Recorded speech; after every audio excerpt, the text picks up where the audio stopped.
Bom dia! Estamos dando continuidade na história da igreja. Baseado no livro A Igreja, por Moacir Alves, estamos hoje no nosso terceiro tópico, intitulado Hierarquia da Igreja, dentro do capítulo 2, que tem o título A Organização da Igreja. A liderança da igreja entre os gentios no primeiro século mantinha os seguintes títulos: presbítero. Literalmente, esta palavra significa mais velho. Indica um homem mais velho e mais amadurecido. A palavra grega é presbútero, de onde a palavra portuguesa presbítero se deriva. Presbítero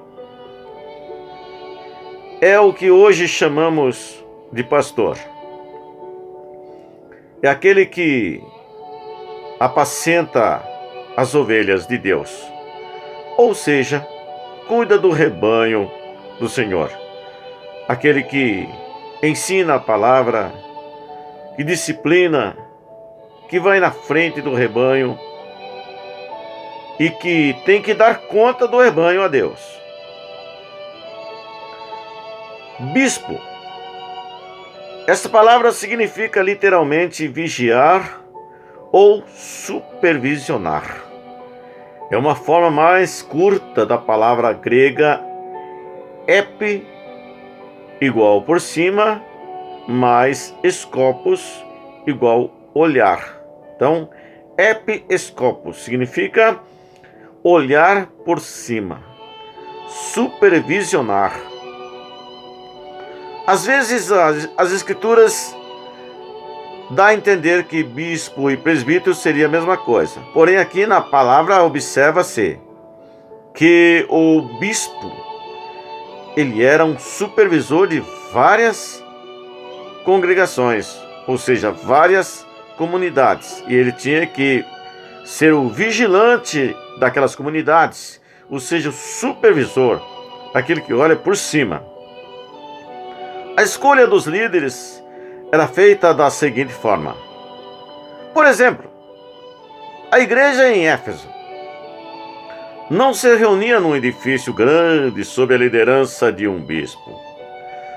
Ao invés disso, era composta de muitas comunidades que se reuniam em casas espalhadas pela cidade. Cada uma destas comunidades precisava da orientação de um líder para assuntos espirituais, ou seja, um presbítero. No caso aqui, um presbítero, quando o assunto era material, então se responsabilizava a um diácono. Se estes homens fossem verdadeiros servos de Deus, as comunidades seriam tementes a Deus. Se os líderes fossem fracos e seculares, isto afetaria a espiritualidade dos cristãos. Por isto, era de suma importância que estes homens fossem escolhidos com muito cuidado. Veja em 1 Timóteo capítulo 3, a expressão de Paulo: se alguém aspira ao episcopado, excelente obra almeja. A função do ministro ou líder existe desde os tempos antigos, quando Moisés escolheu 70 homens para preencherem aquela função junto aos israelitas no deserto. Números, capítulo 11, versículo 16a.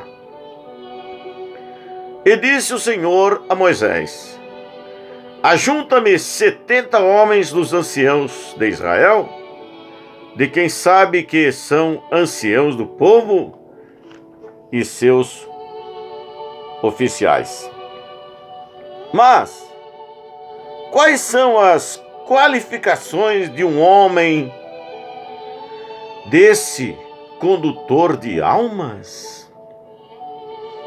Aqui entra a palavra vigilante, estudada antes, que significa estar alerta. E o pensamento aqui em 1 Timóteo capítulo 3, versículo 2, é de que o homem de Deus deve sempre se prevenir contra os ataques de Satanás para não se desviar. 1 Pedro capítulo 5, versículo 8. Sede sóbrios, vigiai, porque o diabo, vosso adversário, anda em derredor, bramando como um leão, buscando a quem possa tragar. A palavra sóbrio aqui pode também ser traduzida por modesto. O presbítero, o bispo, o diácono deve ser modesto. É muito fácil se deixar levar pela tentação de julgar e dizer que as obras poderosas e as vitórias do ministério são produtos seus e não de Deus. Tal orgulho tolo pode facilmente destruir o ministério de um líder. O líder não deve ser avarento e não deve correr atrás de bens materiais. De acordo com o original grego que se estuda, avareza é ganância e se aplica a alguém que nunca está contente com o que tem, sempre querendo o que o seu vizinho possui. Nesse caso, Paulo está provavelmente se referindo ao desejo de cometer adultério, tanto no lado físico como no lado espiritual. É comparado com idolatria, porque a pessoa coloca toda a sua concentração naquela coisa que está roubando a posição de prioridade de Deus em sua vida. Se você gostou deste vídeo, deixe o seu gostei. Se inscreva no nosso canal para continuarmos levando a verdade e a verdadeira história da igreja. Passe para suas redes sociais. Tenha um bom dia.